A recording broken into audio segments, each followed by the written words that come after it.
Well, good afternoon, everybody. Thank you so much for joining us. I'm Josh Schimmels, publisher and CEO of the Los Angeles Business Journal. It's an honor to host our first event of 2022, our Economic Trends. Once again, we've gathered some of the most knowledgeable experts in the region to share their insights on the biggest headlines and where the market is going this year. We're going to be holding 3 consecutive panels, about 20 minutes apiece. And we're going to explore topics impacting all of businesses, such as the Great Resignation, getting the right people on your team and keeping them, supply chain disruption, international business predictions, state of the office market, and what to expect from commercial real estate in Los Angeles over the next 12 months.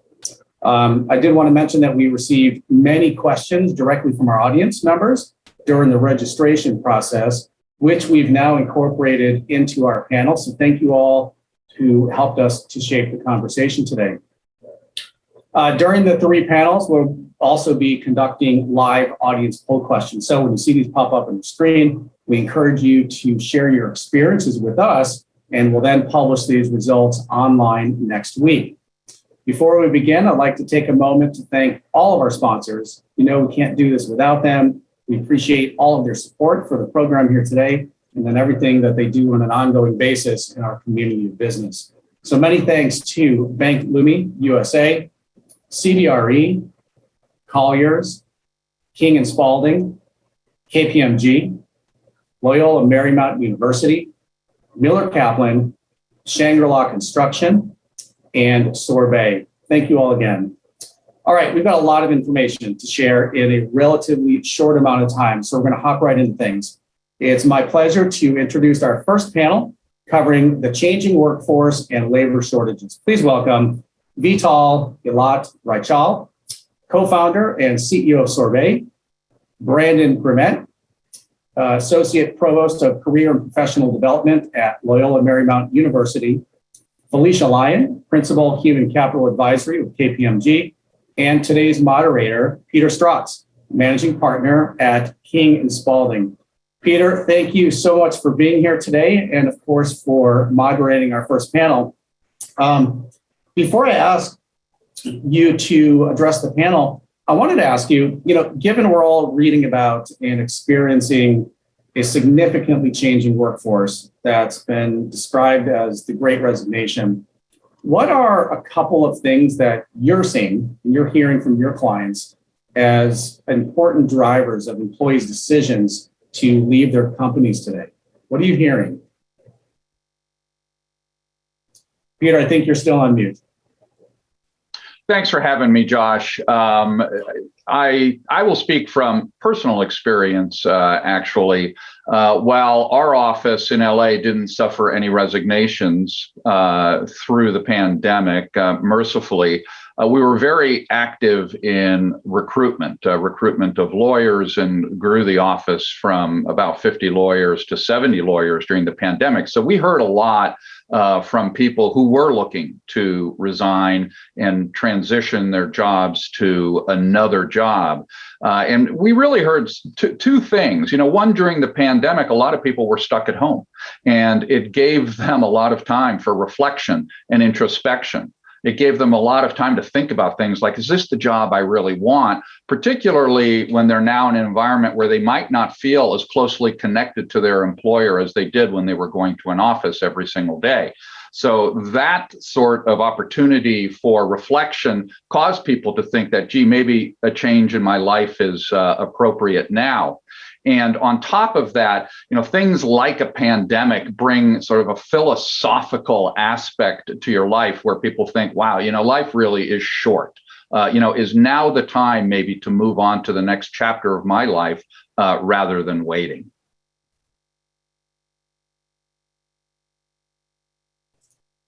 Yeah, thanks for sharing with that, Peter. I think that we're all seeing, many similar things throughout our business community. So I appreciate that. And with that, I'll let you jump right into our first panel. Thank you. All right, terrific. All right, the first question is for you, Felicia. Organizations and the people in those organizations are burnt out by the rapid shift to virtual and going digital and coping with uncertainty. How, in your view, can we build a better operating model which reduces that impact to employees? Great question. Thanks, Peter. I think it's really important to think about the two dimensions of solving this problem of burnout and, digitization. First, there's the human side. And it's always important to acknowledge how well we've all adapted to this shift in the way that we're working and to find meaningful ways to connect in the way that we operate every day. So, for example, one of my clients has kept the morning stand-up meetings, but they do them virtually. And they don't always talk about a work topic. They talk about more of a personal connection topic so that they're able to make meaningful moments even in a virtual world. The other side of the human condition is we have the most diverse workforce with us today. We're talking about 5 generations. And each of us has different stages of life going on in work. And so meaningful benefits are different across those different workforce demographics, right? A working mom, a single working dad, me, I adopted a new puppy. So that's a whole new fun chaos in our household.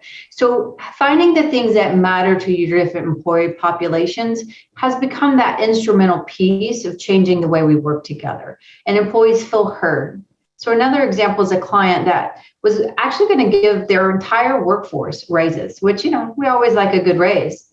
But what they found out by polling their employees and engaging in conversation, that they needed very different things. That would have been great. They would have been very grateful. But what they actually needed was grocery delivery while they're working the phones, alternative childcare mediums, since kids are working or at home in front of the Zoom for school. So finding those meaningful ways to connect as humans at work is that first piece. And the second side is really the job side. So with this whole concept of digitization, we really have an opportunity to think differently about jobs. And I actually call it deconstructing jobs and looking at what needs to be done. What can we offshore humans and automate, and that way we're able to create more value add opportunities for the individuals in that job to do more meaningful work. So for example, within our finance organizations, a lot of our clients have looked at how do we automate reporting. So the reporting analysts of yesterday spent 80 of their time just getting the monthly reports. I mean, how agonizing can that be? It's like, how many times do I have to get the data in to get the data out right? Well, with automating that part of the process, we're freeing up, say, 60% of the individual's job moving forward. So that creates capacity to actually do business intelligence with that data, to partner with their business leaders and say, here's the intelligence that we're able to see in our data versus just giving you the report. Like, go back to that old sitcom back, in the 50s and 60s, just give me the facts, ma'am. But now that analyst is able to have more meaningful dialogue with their business leaders and really amplify the way that they have an impact in the business and increase employee engagement. So 2 quick hits on how to think about how do we operate differently together. Thank you very much, Felicia. I couldn't agree with you more, in particular about the human connectivity. Human beings are by nature, I think, social beings. The next question is for you, Brandon. As we look at various models and what companies are doing, it's also important to look at what our newest employees who are entering the workforce are doing, the recent graduates, and what they're looking for. What are college graduates, from your perspective, looking for now from potential employers as they transition to the workforce, and how are companies building those connections to diverse student populations? Yeah, thanks, Peter, for that question. And also thanks to the Journal for dedicating time to this topic. So I work at LMU and I oversee the Career Center, and I think our students are telling us a few things. First, they're really focused on making sure that the work mode flexibility in their post-college job is similar to what the previous panelists just described. Despite the disruptions of the classroom in the past 23 months, students have also seen the benefits, I think, of work mode flexibility during the pandemic, and they've encountered remote campus jobs, which have allowed them to balance not just their professional and social lives, but also their academic lives. So they're really looking for that same flexibility moving forward in their post-college job. And I would say even in their internships while they're in college. Secondly, I would say that our students have their eye on competitive salaries. We talked about promotions and increased pay. That's true for early talent as well. And we know that the current generation of students is looking for meaningful work, but also a fair compensation. And I just want to highlight how important this is specifically for BIPOC students, first generation students, and women who arguably, if you look at the data, have the most to gain from a social mobility standpoint. So the pandemic really helped these students narrow their job search. And these students are really focused on what they perceive to be pandemic-proof industries such as pharmaceuticals, e-commerce, construction, digital services, and real estate. I think the third thing our students are looking for, and this goes for both undergrad and grad students, and perhaps the most important, is that they want their future employer to take inclusion and equity very seriously. Of course, moving beyond lip service toward more actionable steps that make it easier for our graduates to show up to work as their authentic selves, no matter who they are. And I should mention that, before the racial reckoning of 2020, the current generation of college students today were by and large behind the Black and brown community. And these same students now expect their future employers to have a track record of both diverse hiring, but also inclusive practices. So just to wrap up this answer, Peter, I think that any future company looking to hire early talent should think about sharing their policies around diversity, inclusion, and equity upfront with early talent that they're recruiting, whether that's identity-based affiliations or ERGs that can really help build trust with the student community and also retain and make sure that they stay at those companies. That's terrific, Brandon. Let's build on that. I'm going to stick with you, and let's take a look at this from, like my perspective, the recruitment perspective. What changes are you seeing to the landscape of early talent recruitment? And with many companies still being remote or hybrid, how does this change the way that recruiters work or should work today? Yeah, I think there's been some real stark changes from now versus before the pandemic. Definitely affecting employer behavior. So at large companies, we've seen those companies move almost completely online to 100% virtual recruiting. They've sometimes downsized their university recruiting staff. And this shift has really meant that employers are able to expand what might have been a small group of target schools locally within their community to really widen the candidate pool. It can now be national and global because they don't have to physically travel to those campuses. So this has obviously increased the student competition for post-college jobs, especially here in Los Angeles, because many students from around the country would love to work and live here. And I would say that we're seeing early talent recruiters shifting their outreach from in-person, coming to college campuses to platforms like LinkedIn and email communication. And at my university at LMU, we've modified our own career services to offer programs and networking opportunities for students to begin learning about jobs through a virtual platform. Maybe one other thing to share, Peter, is that the lack of in-person interviews has been new for all of us. I think many of us are hungry to get back to evaluating candidates in person. But I would say that some of the networking that we've been able to help our students do help get at some of those hard to discover things about company culture, the work products, and belonging opportunities. And what we've tried to do is facilitate those connections with our alumni so that students have a little bit more information and guidance on the kinds of company cultures that they're entering. Thank you for that great response, Brandon. All right, Vital, a question for you. One of the trends we've seen over the past couple of years is a decrease in traveling vacations where people go places and an increase in unused PTO. How can unused PTO be detrimental to the employer and a headache for its CFO? And what are some of the financial implications of unused days for the company? Thank you for that, Peter. It's a pleasure being here, and thank you for having me. When it comes to unused PTO, there's always two sides to the detrimental effects that it has on employers. Firstly, from a people or an HR perspective, obviously, we have a vested interest that our employees take time off. All research shows that when people take time off, they return to work more productive, more creative, more effective, and less likely to burn out. But there's also a more direct financial implications when people don't take time off. We effectively there's a liability on the book that is created as a result. Effectively, people work extra days for which they are not currently paid for. Those appear as a liability on the balance sheet. It's a very unique liability because it also compounds with wage inflation and increases over time. And so overall, it has some severe implications on both the employee and the employer. Thank you. All right, we're down to one final question, maybe one more if we have time for it. I'm not sure that we do, but I'm going to pose it to each one of you and ask you on a scale of 1 to 10, how do you feel about where the workforce is going to be in 6 months from now, let's say, or maybe even 12 months from now? And feel free to make any considerations in your response. And let's start with you, Brandon. Sure, Peter. I'm generally an optimist, so I'm going to be optimistic in this answer. So in short, I feel pretty good. I would say a 10, especially for early talent. The employers have had almost 2 years now to adapt their recruiting strategy to the virtual environment, both on college campuses and for early talent, generally speaking. And at the same time, students have been preparing for the future work, whether they realize it or not, by taking online courses, which have kept them nimble and able to juggle between both of those. And so at the end of the day, I would say that it's really going to depend on how well universities are doing in preparing students to enter that new reality, not just transitioning to college, but transitioning from college to career, but making sure that those employers also understand the kind of students that they're inheriting.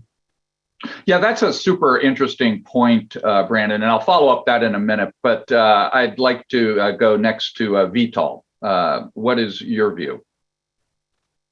I think what we're seeing right now is a really exciting time around innovation and what technology enables employers to provide to their employees in terms of re-engaging people who have been working remote, adapting to unique specific needs, to Felicia's previous point, in being able to cater for different types of employees in different stages in their lives, and really utilizing data and technology to improve employee-employer relationship. And I think we're heading into some really exciting times in terms of innovation when it comes to employee benefits.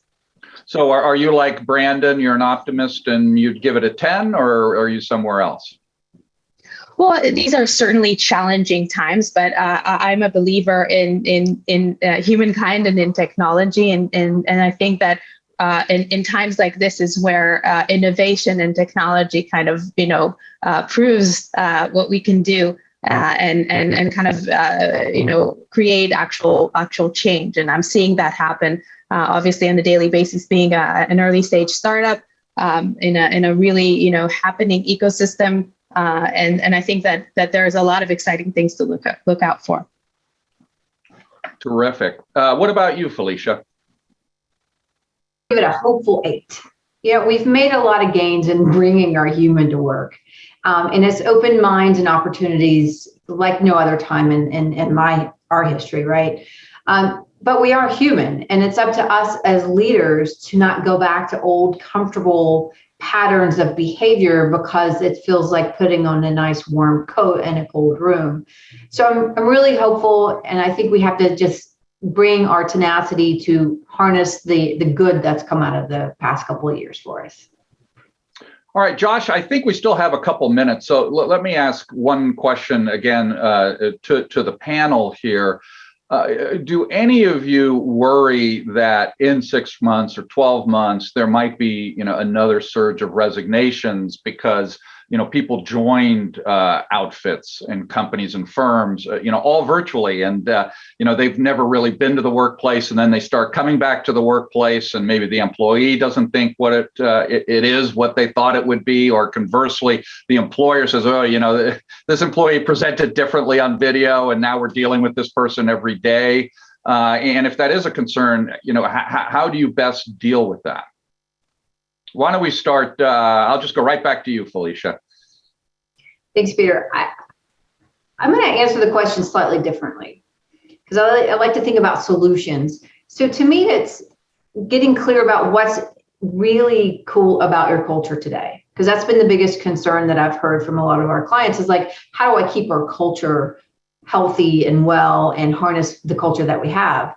And so what is that though? What is it that makes your culture cool? Is it because you can have candid conversations, or everyone's known as the nice person? So articulating what it is that makes you unique, that you want to keep, and then recruiting and developing your community and your employment brand around that can help avoid some of that unintended consequence once we get back to reality. Knock on wood, it's coming sooner than later.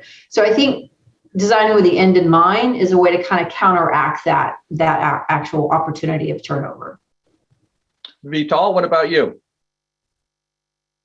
Well, I certainly think there's an increased attention both on how to attract the best talent and viewing this tectonian kind of shift that's going on as an opportunity and not just as a risk, but also a lot of emphasis, obviously, on retaining talent. The one thing that I would add to the conversation is that very often there's a hidden cost associated with the Great Resignation, which is, these unwanted payouts all of a sudden of accrued pay time off, which people don't often account for. So I would keep an eye on those because they could be a little bit painful at times.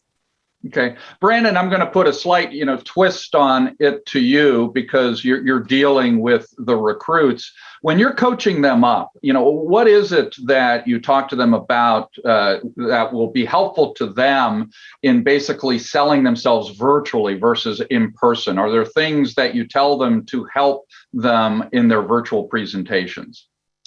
Absolutely. I think it is happening both on the individual level with students that we work with and helping them understand the industries that they're entering, connecting them with alumni working in the field or even at their dream company so that they have a little bit more intelligence about what the culture looks like and how welcome they're going to be in that place. But I also think universities have a lot of power to influence employer behavior, right? And so most employers are still requiring some sort of facilitation between career services and the students they're trying to hire, whether that's hosting the job boards or facilitating networking sessions. And so I would say that if you take the cue that we're leading from an inclusive standpoint, we're helping our employers understand what our students care about. And we're actually asking every single employer that recruits a student at LMU to agree to an inclusion policy that commits their senior leadership of the company to paying attention to the people with the least amount of power at their organization, which are typically new college recruits. The reason this is so important, Peter, is because many of our students come from diverse backgrounds and they have the most to gain as well when it comes to their first job. And so we want there to be an open dialogue, both in that full-time employment opportunity, but even in the internships that our students are achieving. That's fantastic. Thank you all. That was a really fascinating panel. And with that, back to you, Josh. Thank you so much, Peter. Before I move on to our second panel, I had an audience question that came in for Vital. So I'm going to ask you to give us a quick fire 30-second response if you can. The question is, what are your thoughts on how businesses can offer benefits that attract and retain top-tier talent? Meaning, what kind of incentives are employees looking for in this new environment? Well, I'm really circling back to what Felicia said before. I think that one of the things that we're seeing is walking away from this idea of a one-size-fits-all approach and really understanding and harnessing data and technology to be able to create a bespoke benefits plan for different types of employee at different stages of their lives. And I think that one of the things that people seem to overlook is that historically, employers have had this incredible tool at their toolkit, which is paid time off. It's one of the most kind of boilerplate benefits that have been out there since the beginning of time almost. But it's an extraordinary benefit if we think about it. Your employer is actually paying you not to work, to recharge, to recoup, and to get back to work at your peak performance. And somewhere along the line, it became a bureaucratic payroll item instead of this incredible wellness benefit that it actually is. And there are ways today to harness this as, the OG wellness benefit. You don't necessarily have to do a lot of the fanfare if you change culture, if you genuinely legitimize people to take the best use of their pay time off and use it towards their wellness and their well-being. Yeah, I think that's really important. Thank you so much to our first panel, Vital, Brandon, Felicia, and Peter. Super interesting. And I think this sets the tone for our second panel today, which I have the privilege of moderating. We're going to jump right into it and keep this going. So please welcome our group of panelists. First, Dr. Leo Feller, senior economist with UCLA Anderson Forecast, UCLA Anderson School of Management. Next, David Lamb, partner and CISCO with Miller Kaplan, and Luan Tran, partner at King and Spalding. Welcome, and thank all of you for being a part of this today. I think the first panel covered a lot of information and issues that are at the forefront of employers' minds today. As we know, the workforce impacts every aspect of the business. We're going to expand this panel a little bit more into both internal and external issues impacting today's business climate. So the first question for the group, and it's a segue from the last panel, where do you see the workforce issues in the overall challenges that exist for businesses today? Dr. Feller, let's start with you. What are your thoughts? All right, so thanks so much for having me on this panel. First off, we're just not going to get workers back into the labor force the way we had before the pandemic. The number of retirements that we saw are completely off trend. And, in some respects, this is good news. This is because people's home values were up, people's stock values were up, they could afford to retire. And so what you saw were a few things happening. One was that baby boomers that had stayed in the labor market for longer, that are over 65, finally retired during the pandemic. And then, several million people actually retired early. So we have about 2.5 million more retirements than would have been normal at this time over the course of the pandemic. So that says some of the workforce just isn't coming back. And on the flip side of it, we've had a lot of movement. So we've had people move from cities towards suburbs, towards smaller cities. We've seen this movement, especially in California, as people have left the Bay Area to other parts of California and to other states. And so a lot of the workforce, while it exists in the US, just isn't in the places where there is a lot of demand. So for the time being, the expectation is really that we're going to be labor constrained going forward. Perhaps as the pandemic wanes, we'll start getting people to come back in the labor force. We'll start getting seniors who are, perhaps more fearful and more at risk, coming back into the labor market. But the reality is that, we should expect businesses to operate in a much leaner employment environment where they have to cut back on certain services, automate other services, use things like QR codes for menus and payments rather than using people to provide these things, use things like self-check-ins. And to the extent possible, as the previous panel mentioned, really shift a lot of these unnecessary tasks to automation and actually have the human beings, the fewer of them that are going to be in the workforce, do the tasks that are really core and pivotal that only human beings can do. Thank you, Dr. Feller. David, same question. Well, what we're seeing out there, to echo what Dr. Feller said, is an absolute scarcity of resources. In information security, which is my practice at Miller Kaplan, we've been 2 million jobs short for 5 years. We just don't have enough bodies to fill those positions, and it is increasingly difficult to get the right bodies. So part of my interest in participating in this panel is to hear more about what do you do? Wonderful. Luan, same question. The first issue is employee retention. It's an employee market right now. So the employers need to be creative to keep the employees. Increasing pay alone is not enough. You need to provide flexibility with work from home, flexible work schedule, and better culture. And also, employers should see this as an opportunity with good, programs to actually recruit from their competitors. The second issue I see is diversity. Again, I think today the employers now understand that diversity is not only the right thing to do, but it is the smart thing to do. And particularly if you want to retain talent or attract new talent, you also need to have a good track record in this regard.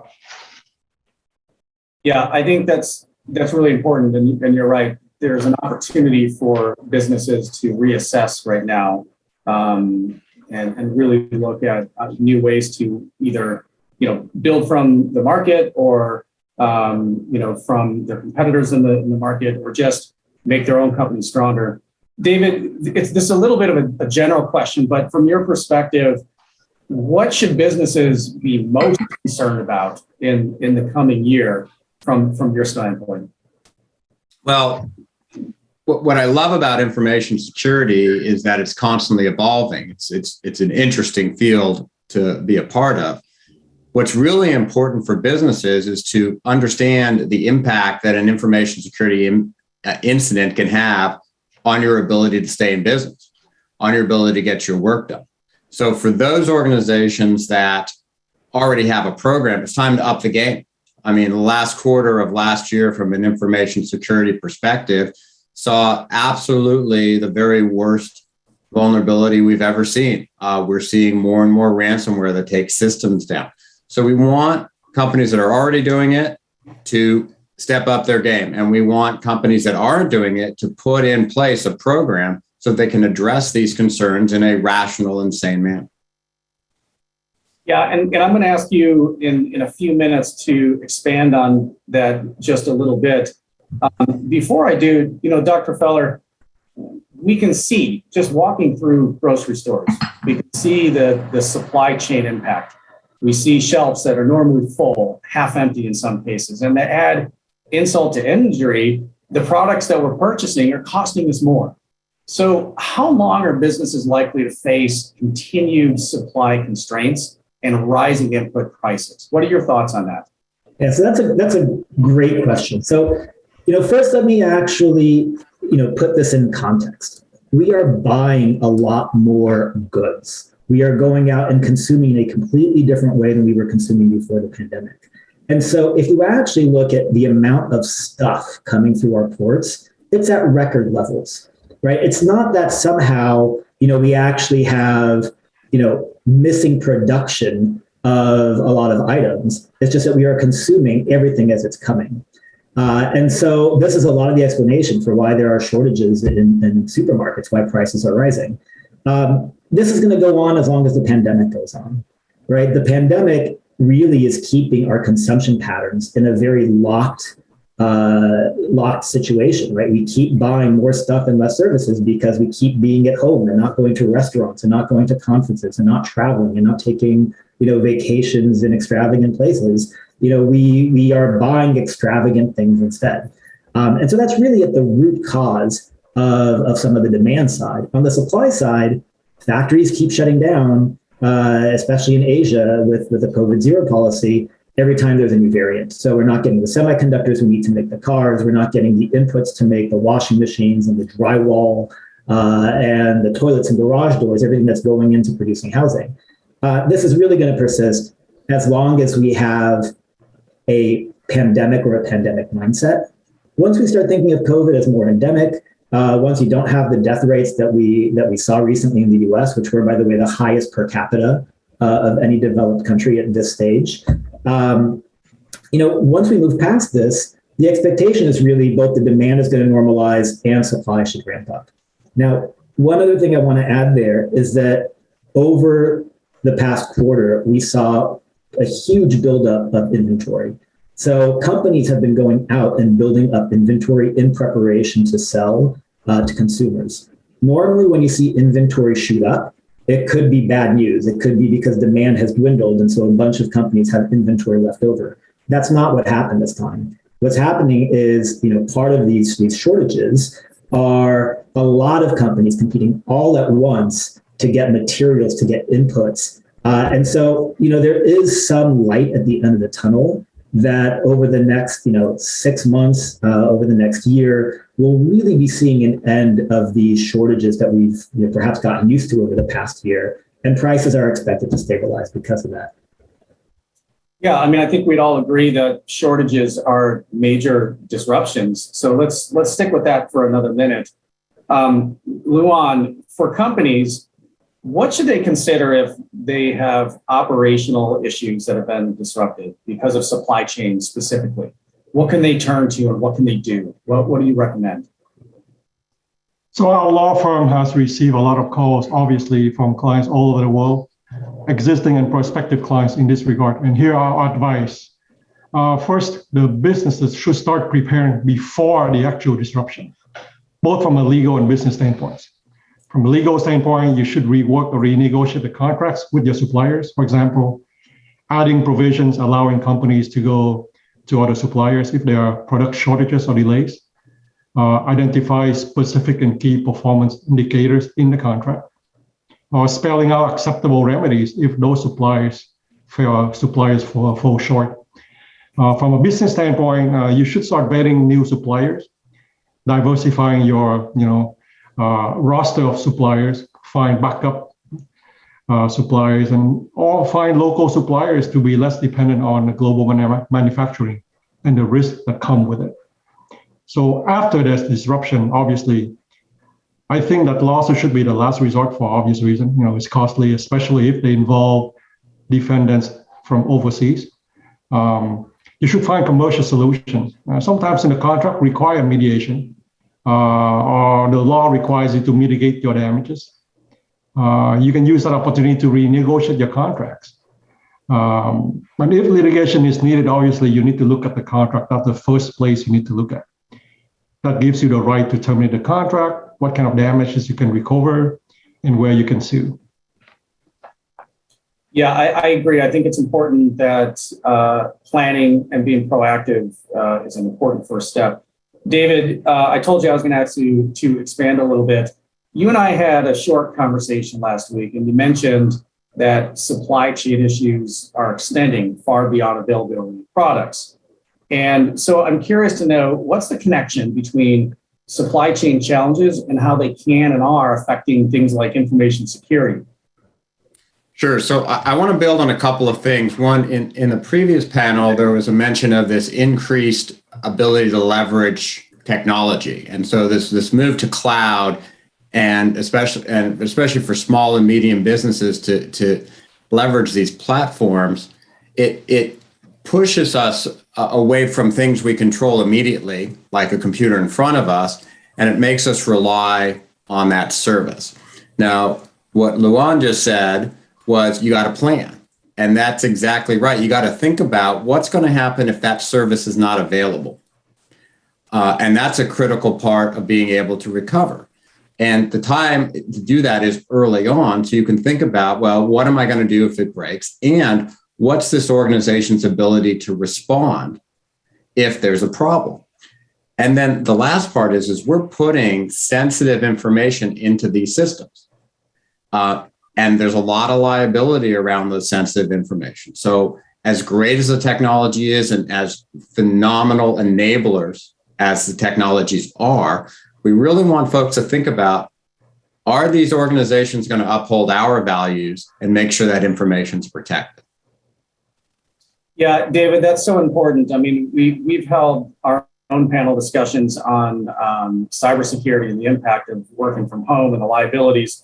So real quick, before we move on, I want to ask you, can you talk a little bit in like 30 seconds or less, any new information security legal or regulatory requirements that we're facing in 2022? So in October of last year, the FTC announced more rules for financial organizations, auto dealerships, banks for protecting consumer information. California last year passed the California Privacy Rights Act, which has elements that are going into effect this year and next year that protect data. Colorado and Virginia have new laws, and the Department of Labor has put out for ERISA covered entities a top 12 best practices that those entities are required to comply with. And this is just going to steamroll. So, we want folks to be thinking about this commercially reasonable level of protecting your information. Yeah, I think that's so important, and we will certainly continue to follow that. Okay, I want to shift here. Luan, you specialize in international business and specifically working with companies throughout Asia.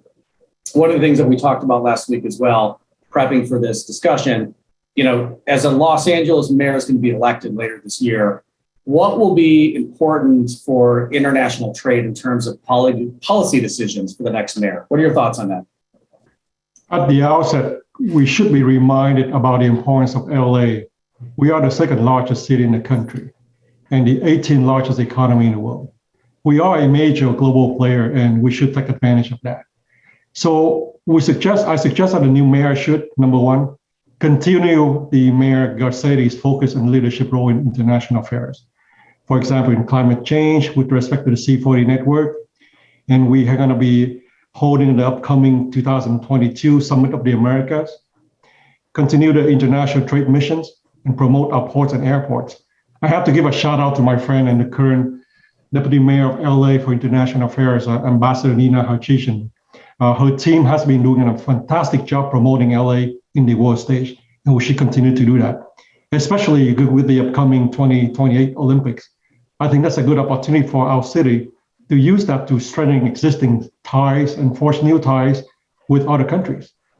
We also finally should leverage the huge diaspora population in LA to increase trade with the relevant countries, Mexico, Korea, Vietnam, and particularly the Asian countries. As we know, California and LA in particular, we are the gateway to Asia, which is another area where I think trade is booming. Thank you so much, Luan. Okay, we are winding down to our final two questions of the second panel. Dr. Feller, this came in from an audience member. How will labor market and demographic trends impact businesses during the next few years? Yeah, so listen, if you look at the demographics, right, you have two waves that are happening at the same time. One is you have baby boomers downsizing and retiring. The other is that you have millennials aging into their prime home buying and earning years. And so one of the big pushes that's happening is you're losing a lot of workers as they exit the labor market, right? So we become labor constrained on that side. But at the same time, we have this huge surge in housing demand as millennials want, bigger, larger houses as they're starting families. And so this is probably the biggest trend, right? We're not going to see a decline in home prices anytime soon, just given that latent demand due to demographics that's happening. I saw a question that come in about, when do we expect the supply chain for home building to normalize? Well, over the past decade after the great financial crisis, we obliterated the supply chain for building homes. And so we've been historically building lower homes for the past 10 years, and we have this deficit of homes right now. And so now that the population is doing better, given all the fiscal and monetary stimulus that we got, now that people are aging into their prime home buying years, we really have this surge of demand that won't attenuate, for really several years going forward. And so, basically what we're seeing is fewer workers, more labor constrained, more demand for housing. That's going to feed into more housing inflation and also more wage inflation as we get two forces demographically that are acting in the economy. Thank you so much, Dr. Feller. Okay, we are down to our final question for the group, and we're going to do it in quick fire fashion. All right. Please share with us your parting thoughts on how you see the U.S. forecasting versus the Los Angeles region over the next 12 to 18 months. David, let's start with you. I think businesses are going to be leveraging cloud technologies to improve their ability to deliver services and deliver new and creative services. And my hope for that is that they're going to pay attention to the pros and cons of that and make sure that that information is handled appropriately. Thank you. Luan. 2 words, China and Russia. The scope of the continuing trade war between US and China would have significant impact on the US economy and California economy as well. China is our biggest trading partner by far. In addition, any military conflict between China and Taiwan and Russia and Ukraine and the resulting trade sanctions between the parties will also have a major impact on the economy. Thank you. And to round things out, Dr. Feller, your thoughts. All right, well, let's assume that the pandemic finally comes to an end. Then in that case, we're really expecting a boom in services consumption across the US. Los Angeles will especially benefit from this because it's a tourist destination, both domestically and internationally. We'll get a big return of a lot of the restaurant and concert entertainment consumption that LA is known for that just hasn't been able to happen. So a continued recovery for the U.S., a faster recovery for Los Angeles as the pandemic comes to an end. Well, thank you, all three of you, Leo, David, Luan. Thank you so much for being a part of this today. I think this has been a really important segue into our final panel. We've talked a little bit about the labor market. We've talked about challenges and disruptions. And our final panel is going to talk about the ever-changing world of real estate. We sort of named it A Tale of Two Cities because we're seeing very different things happening in the different sectors. So we're going to talk about that a little bit. So please welcome our final panel. First, Daniel Allen, Group Head of Real Estate and Healthcare for the Western Region at Bank Leumi USA. Mike Kendall, Executive Managing Director, Investor Services Western Region at Colliers. Andy Myers, Chief Executive Officer with Shangri-La Construction. Cameron Padar, First Vice President at CBRE. And our moderator, Jim Cruz, Chief Executive Officer at DPI Retail. Jim, welcome. Thanks for being here. Jim, you may still be on mute.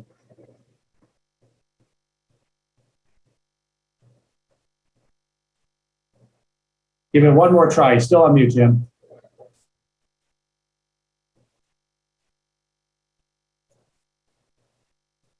All right. Well, Jim works on. I got it. I'm so glad I called in early for the orientation. That was valuable.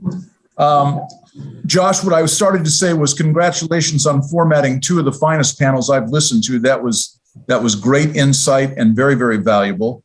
But so far, I would say the most valuable player and the star of the conference has been the virus. And so I want to go to Daniel first. Talking about the workforce, COVID, the impact on the office market, what has that done to the office market? Because there's a lot of conflicting stuff out there. More space is being taken, space is shrinking. What are you seeing out there, Daniel? Hey, Jim, thanks for the question. So we're seeing really A Tale of Two Cities is a perfect moniker for this, because I'm seeing completely opposite things from completely opposite product in the office space. That when you're looking at the large scale office buildings, say downtown Los Angeles, Century City, some of the older, larger skyscraper type spaces, obviously we just shut down overnight and nobody came to those offices. So it begs the question, do people want to go back? It seems over a couple of years of this pandemic, the answer has been yes, people do want to get back to the office. But with those larger buildings, we've seen a lot more pressure. It's not really what my bank does necessarily, which is kind of a happy accident, but it doesn't mean we don't pay attention to that trend. So we're seeing vacancy go up. If spaces were occupied with a long-term lease, most of those tenants are paying or asking for some type of an abatement or a deal to stretch it out a little bit. But are the leases being signed again once those initial leases go away?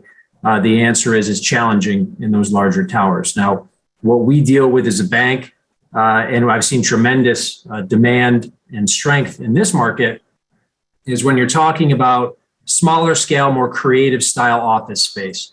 People use Silicon Beach. You go to Santa Monica or even out to Frogtown in these more unusual places on the east. Highland Park, things like that, where you're looking at 1 and 2 story converted, perhaps industrial space, or brick, bow truss ceilings with skylights and actual outdoor space and windows you can open. We've seen an enormous amount of demand in our portfolio for that space. And I'm seeing it across the board. Obviously, it's not just my portfolio. It's what we see in the statistics and the high level data you get from, say, a CoStar or something of that nature. But I have not seen the leasing activity in those more creative style spaces where, maybe there's even a barbecue out back on a patio, or, what you say younger employees want a foosball table or something like that, even at almost 50, I like a foosball table too, but it's nice to see the demand still going there. You're seeing triple net leases being signed, 10-year leases, 5+5 leases. In the beginning of the pandemic, yes, that was anemic, but it came back pretty strongly last summer, and I haven't seen it slow down since. So, the high level takeaway that I have right now is office towers, 50-story, 30-story type towers with fixed windows and elevators you've got to get into. I think they're suffering and will continue to do so until the rents match what the demand is. But from that more creative space that feels more like a second home, I'm very bullish on that. And that's what I've been seeing for the last 12 months in strength. Thank you, Daniel. So Andy Myers, you work with clients all the way at the beginning of all of these projects, design, the inception. What's changing in those meetings that you're having now versus what it was like a couple of years ago, or maybe 3 or 4 years ago? So thanks for the question, Jim. I think that the biggest change that we're seeing that has really been driven by the pandemic, actually, which is there's a big push. A lot of clients want to freeze their design and start to look at modular design. And I'm not just talking about a modular bathroom or component. I'm talking about a prefabricated steel building. We, as a developer and a contractor, are actually moving towards that as well, because it's becoming so difficult to manage all the ebbs and flows of the labor, plus the material shortages in the field. You got to remember, when you're building these buildings, there's no substitute for the human being that has to go in and work together to tie rebar together, to pour concrete. And so we have been absolutely plagued on our job sites by erratic, crew sizes. We have been plagued by a lack of things that used to be readily available, like a fire speaker strobe. Something that cost, $25 or $30 per unit is now $250 because there are none per unit. And so we're seeing a lot of price fluctuation, and we're seeing a lot of labor fluctuation. And so what a lot of clients are doing is they're saying, how can I mitigate that risk? And how can I take the construction business, which has been something that has been, traditionally executed in the field, and bring that into a factory setting? In addition, for the very first time, and something that we're actually doing in our own buildings as well, is there's a big push to buy everything domestically, because it's not just, slow manufacturing, erratic manufacturing. You've had issues at the ports. So I have projects now that have redesigned to support local manufacturing. And it's much easier to drive from Los Angeles to Fontana than it is to send somebody overseas to China, which may or may not be open, to check on your manufacturing. And so what I've been seeing is a bigger push towards buying here domestically in the US, as far as parts and pieces are concerned. And then, of course, the push to a fully modular building. Great. Thank you, Andy. So Cameron, let's shift to the multifamily sector right now. Taking a look back at 2021, what are the key takeaways for the multifamily sector in Greater LA? How is that market behaving? Thank you, Jim, and good afternoon, everyone. I think a key takeaway for last year was the remarkable improvements that we witnessed in the multifamily space. And to convey that picture with some of the statistics that we saw, firstly, vacancy, we were at 6%. And over the course of last year, multifamily vacancy decreased to 3.6%. Rent growth overall for Greater LA Metro was just under 7%. But if you drill down to some of the even higher performing submarkets, we saw rent growth as high as 15%. So this surge and this snapback, if you will, was very pronounced, and multifamily, it just seems like a lot of wind in the sails. Also, sales volume, that increased 73% 2021 over 2020. So a lot of pent up investor demand on that front. And they came back in the market with full force after perhaps hitting the pause button, not sure how to plug in some of their underwriting metrics. There was some clarity, some positive trends that came into the market, and the capital jumped back in with both feet. Cap rates, or the going in yield for multifamily, compressed last year.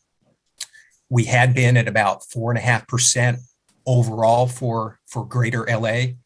And last year we saw cap rate compression of about 20 basis points, landing us at about a 4.3% cap rate or going in yield. So very strong, and we'll expect to see those trends continue going forward.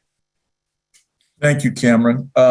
So, Mike, I have heard nothing but how sizzling the industrial market is over the course of the last year. Rents are going nuts. And is there going to be any change in that behavior?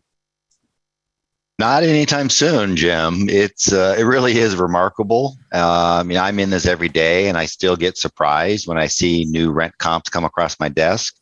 Just to give everyone some context, Greater Los Angeles is the largest industrial market in the country when you combine LA, Orange County, Inland Empire, and that's 1.7 billion square feet. And in that square footage footprint, our vacancy is 0.7%, so less than 1%, which is essentially means we have no space. And when you compare that with the four other largest markets in the country, Chicago's at 5.4%, Dallas 5.3%, Atlanta at 3.4%, and New Jersey at 2.3%. So we're less than half the vacancy of New York, which is just frankly remarkable. So what that's done is you have this historic low vacancy, and you have this incredible surge in demand from the tenants. And so, for instance, in the Inland Empire, which is about a 550 million square foot market, last year on average, we saw 50% rent growth in 1 year. And normally, if we have 8 to 10%, that's a really good year. Most of the other markets like Chicago maybe has 3% rent growth. So 50% in a year. And in some size segments, we actually had 70 to 80% rent growth in certain segments that are underserved. So what does that mean moving forward? Or are we going to have 50% again this year? I don't think that's possible, but I do think we're going to have 25, 30% this year, on top of 50 to 60 last year. So it's really, this is where the entitlement challenges that we have in Southern California with CEQA and the restrictions to bringing new supply on are really driving that. In markets that don't have the same barriers like Phoenix, you're seeing rent growth at much, much lower levels. So this, the supply constraints of Southern Cal with government and topographical natural boundaries is just creating a perfect storm. So, Mike, hang on to those points for a moment. Is there any sticker shock going on with tenants? Well, that's a very good point. That's, we'll get to it later. One of the things that kind of keeps me up at night, makes me worry, is looking for that inflection point. We haven't seen it yet. For every tenant, there are tenants that are just saying, putting their hands up when their lease rolls, and they're looking at a 50% to 100% increase in rent because they set their rents, 5 years ago. Some of them are saying, I can't pay it, and they move out. But for every one that moves out, there's 5 submitting an LOI the day or even before it goes vacant, willing to pay the rent. So we're not seeing it on a large scale yet. It's very individual. All right, thank you. So we haven't discussed retail yet. So Daniel, what are the challenges in retail space? I'm in that business. I know what the struggles have been with tenants, but what are you seeing going forward and relative to any mandates, challenges with tenants staying open? What can we expect in that shopping center business? Yeah, the shopping center business is a tough one. So not shockingly, when this all went down in March of 2020, most of our retail in our portfolio, we had to make some form of accommodation on. We tend to not do the larger scale retail centers, although we certainly have some of that on our book. But what do I see going forward? I've seen most of it come back. I have seen the tenants ask for about 6 to 12 months of rent forgiveness, which is then rolled into the remainder of their lease, and they seem to be doing well with that. We have an enormous book of retail, and those payments are coming in. We see the rent rolls on a monthly or certainly quarterly basis, if not monthly basis. So, going forward, I think perhaps it speeds up what was already happening in retail, which is you want your neighborhood lifestyle type tenants in there, your Starbucks or a restaurant, which I'm fairly bullish on. The restaurant industry is going to come back. I think it's already doing relatively well, but it's going to come back even more when people get more confidence that this is going from pandemic to, I think is endemic is the word. So, would I be doing large scale shopping centers? Me personally, not at the moment. Depending on who the sponsors, I'll always do business with a good sponsor with a good business plan. But I look more toward the neighborhood centers where there is outdoor space, where you can, again, much like the office space, you can open a door and you can walk outside. You have a little bit more space to move around. So I've been pretty bullish on that sector, and we have clients who've been very successful in that over the last 12 months. Great, thank you. So Cameron, whenever I hear that rents are going up, that seems to pull the developers out of the woodwork to find a site and build a new building. So what do you see for multifamily development over the next 12 to 18 months? It's a great question, Jim. And to rewind to about a year ago, certain parts of the city, Greater LA, were tremendously impacted to where, just to give you some sound bites, a developer might say, look, we can't get our arms around what the rents should be. We're not seeing rent growth. We are seeing concessions. We don't really know when they'll burn off. If we get our arms around that, how do we pitch that to our equity partner, get them on board? And once we do that, how do we find a construction lender?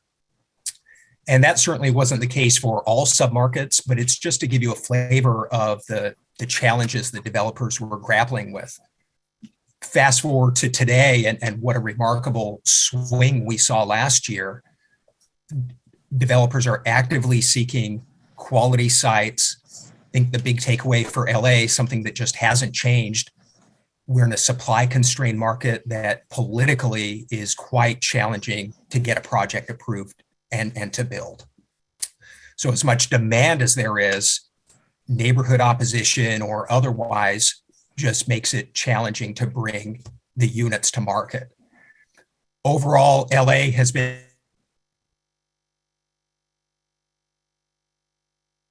Did we lose him? Sorry? Come back to us, Cameron. You cut out for a minute. Is this better, Jim? Yes. Okay. It's better for me. As far as unit deliveries, and I think Andy touched on this, there were challenges going back over the course of the last 24 months with staffing and getting crews on work sites on a consistent basis. So we did see a bit of a dip in deliveries last year, but going forward, starting this year and over the next 4 or 5 years, LA will be trending at about 1% of existing inventory in terms of new unit deliveries. So the rents have brought the developers back, their equity partners back. And even though construction costs spiked significantly, the rents are catching up, projects are penciling. So we should see that activity resume and be more on its historical trend. Great. Thank you, Cameron. Andy, I'm going to ask you probably the toughest question of the day, and I'm just going to use one word and let you go off on it. Homeless. Homelessness. Homelessness is obviously something that impacts each and every one of us every day, whether it's you getting out of your car to go to the bank, leaving your office building. I mean, you see it all around. It's impacting our emergency services, the fire department, the police department. I mean, I have family members that are firemen who the majority of their time is spent dealing with putting out, fires that have been created by homeless. This issue of homelessness is not only one, in my opinion, that is a humanitarian issue on behalf of the people who are not homeless, but in addition to that, when you are having areas that have such a high concentration of homelessness, like in downtown Los Angeles or certain urban markets, it actually really does impact lenders. People don't want to make investments into market rate deals. And so I have a passion not only for dealing with the at-risk homeless population, the chronic homeless population, those that are plagued with mental and physical disabilities, but also the population that people kind of don't understand, which would be transitional age youth, people coming out of the foster system. And so I looked at the model. I've been building affordable housing projects now for over a decade. And the one thing that I can tell you is they are the most expensive projects that we built. And it is because of the financing structure that's associated, the tax credits and bonds, all of the regulation that comes along with it. I mean, you are seeing units that are for currently homeless individuals being brought online here in Los Angeles for over $650,000 a unit. That's, to everybody's point earlier, that wouldn't pencil for a market rate developer. And so I don't think this is a problem that the public sector can can handle on its own. And so, Governor Newsom has an amazing, initiative going on called Home Key. It started with Project Room Key, which got the homeless off the street so that the pandemic, so COVID didn't spread like wildfire through that population and create further stresses, not only on our system, but obviously keeping people safe in general. And so Home Key is really an initiative that was spawned from Project Room Key, which is Governor Newsom has this initiative, and ultimately it's pushing billions of dollars down to the local municipalities and to the counties to supplement and streamline all the CEQA processes, give cities and counties the money they need to rapidly house those that are, in particular, the most at risk. And so we have decided here, my executive team and everything, that we were going to form public-private partnerships around this issue. And we did that in Home Key Round 1, and we're successful bringing on projects that were, the most affordable basically in the state. We brought one on in Salinas and one on in San Bernardino. In 30 days after closing, they were 50% occupied and under construction. Now this year in Home Key Round 2, we're making a significant investment, partnering with local and county and state, government to bring an additional 1,500 units online ourselves. Home Key will probably create 65, 70,000 units. And the key to this, though, isn't just creating the units. When you create a unit for a homeless person, you got to make sure if they have certain ailments, whether they be mental and or physical or combination of both, they have to have supportive services. And so these services are designed to help them assimilate back into society to the level in which that they can do. And so I'm super passionate about this because there are people who most definitely choose to be homeless. That's a fact.